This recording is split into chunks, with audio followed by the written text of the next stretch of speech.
Bonjour, ne soyez pas effrayés par la vitesse des véhicules, ni impressionnés par la mienne, la vidéo est accélérée. Avant le départ, rappel de l'équipement indispensable, le casque, qui devrait à notre avis être obligatoire pour tous. Nous débutons donc notre petite balade au pied de l'avenue Charles de Gaulle, à quelques encablures du collège Martin-Nadeau, qui pourrait facilement être desservi par une piste cyclable. 4 voies de circulation ici, ce n'est sans doute pas nécessaire, 2 suffirait avec au milieu une bande de stockage des véhicules qui veulent tourner à droite ou à gauche. Il y a par ailleurs de la marge de manœuvre sur les côtés comme vous pouvez le constater. 2 rues perpendiculaires qui permettent de desservir l'école Jacques Prévert, beaucoup d'options possibles donc. Nous pencherions plutôt pour le passage de l'une d'entre elles en sens unique, ce qui permet de dégager l'espace nécessaire à une voie bidirectionnelle pour les vélos. Nous arrivons sur notre célèbre rond-point Cacahuète. Là, même si la voie se rétrécit un peu, il y a encore largement la place pour les vélos. Alors les ronds-points, pour les pistes cyclables, c'est souvent assez problématique. Mais ici, pas de problème, l'actuelle voie de circulation est très large, ce qui permet d'envisager une piste cyclable sécurisante qui ferait tout le tour. Nous allons ensuite monter en direction du centre-ville par la rue de Stalingrad. Elle est en sens unique, je l'emprunte régulièrement à vélo, mais à moindre vitesse évidemment. Si on peut gagner 20 ou 30 cm de trottoir, nous aurions l'espace nécessaire. Sinon la solution consisterait à supprimer une partie du stationnement pour l'orienter vers les parkings proches. Un peu plus haut, pas de problème pour les vélos. Vous constaterez que les voitures ventouses sont toujours stationnées derrière le lycée Pierre-Bourdan. Là, la voie de circulation se réduit un peu. Alors, 2 solutions possibles. Suppression du stationnement en priorité au vélo sur une vingtaine de mètres. La cohabitation devrait être possible tout de même. Voilà, là après l'espace se dégage. Et nous allons entamer notre montée par la rue de Londres, puis le boulevard Carnot. En petit développement. Alors là, il y aura des choix à faire, avec toujours pas mal d'options possibles. Et même les piétons marchent rapidement, puisque nous avons un petit peu de temps et que nous allons passer rapidement sur le côté de la place Beugnot.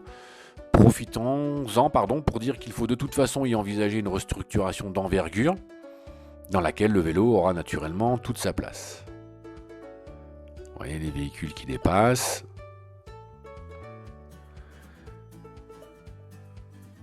Voilà, merci pour la ligne blanche. Voilà. Alors là, cas de figure assez classique, puisque j'ai derrière moi un véhicule qui lui aussi est à l'arrêt, qui, lorsqu'on est en vélo, est toujours très insécurisant.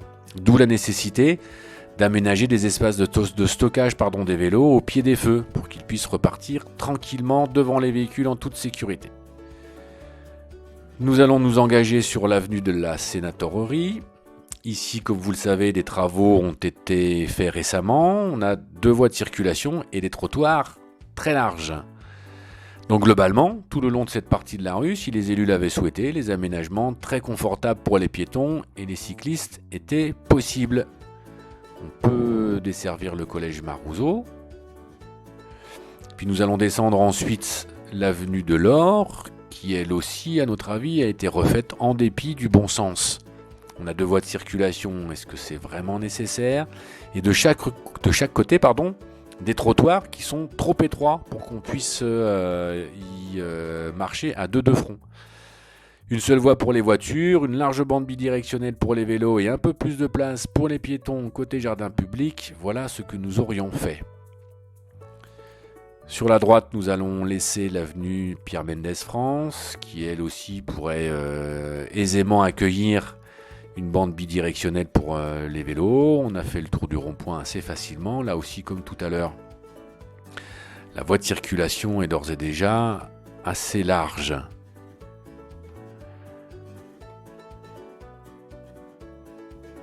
Et nous allons remonter donc vers la place Beugnot par la rue de Verdun. Vous observerez que là encore, on peut assez aisément imaginer laisser de la place pour les vélos.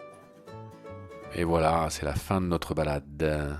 Voilà. Comme vous avez pu le constater, un réseau à la fois accueillant et sécurisant pour les vélos à Guéret est parfaitement envisageable, notamment si l'on accepte de restreindre la place inutilement accordée à la voiture sur un certain nombre de nos grands axes.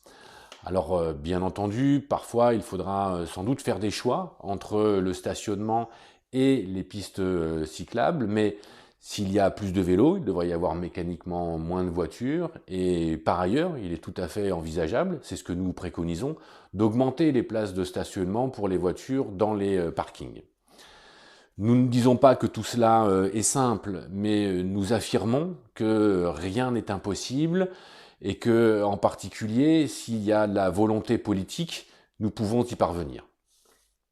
Bien d'autres parcours, bien entendu, sont envisageables dans le centre-ville pour desservir le lycée Pierre-Bourdan ou encore la place Varilas avec les écoles qui s'y trouvent, par l'avenue de la République. On peut envisager d'aller plus loin, même jusqu'au lycée Jean Favard, desservir le plan d'eau de Courty ou de l'autre côté pour se rendre dans la zone Bopa.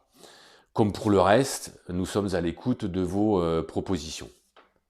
Bien entendu, ces aménagements de pistes cyclables doivent être envisagés dans une perspective plus globale, avec une refonte sans doute des plans de circulation, des installations pour le stationnement des vélos en ville, une sensibilisation du public, pourquoi pas la location de vélos à assistance électrique ou éventuellement des compléments par rapport aux aides qui sont déjà accordées pour l'achat de ces mêmes vélos à assistance électrique.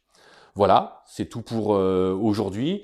Nous vous donnerons rendez-vous néanmoins très bientôt pour vous apporter une nouvelle, une information que sans doute certains attendent avec impatience. Au revoir.